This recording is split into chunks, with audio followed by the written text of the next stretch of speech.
France is blatantly ignoring rules relating to the Eurozone set down in the Maastricht Treaty in a move which will open the floodgates for irresponsible debt accumulation, with European Commission President Ursula von der Leyen acting like a French Trojan horse, a former German MEP has said.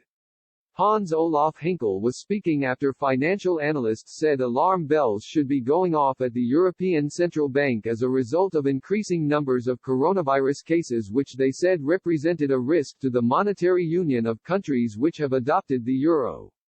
Mr. Henkel, who stepped down from the European Parliament last year, told Express.co.uk he was concerned about the long-term strategic effect which the coronavirus crisis would have on the EU's economic system.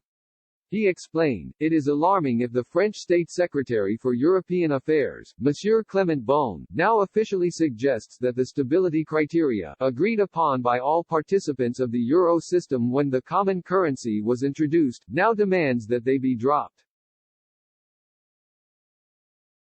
He justifies this by a world which after Corona looks much different than before Corona, clearly referring to the fact that practically all countries now have higher debt levels than before.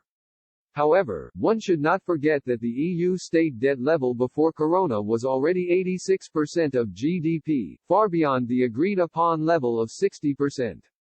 In the case of France, the debt level was already last year 98.1% and will raise this year to 116.5%.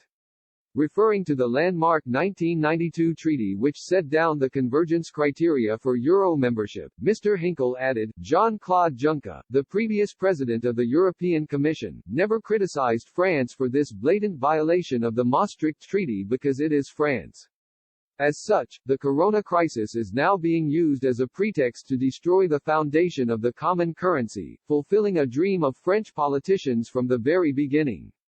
Also, the Italian EU Commissioner for the Common Currency, Paolo Gentiloni, has already announced to rework those stability criteria, of course, what else, into the direction of instability. Mr. Henkel, who believes Brexit dealt a hammer blow to the EU's fiscal responsibility because of the UK's traditional resistance to high public spending, said, "The floodgates for irresponsible debt accumulation have been opened by Corona and I see no one trying to close them again."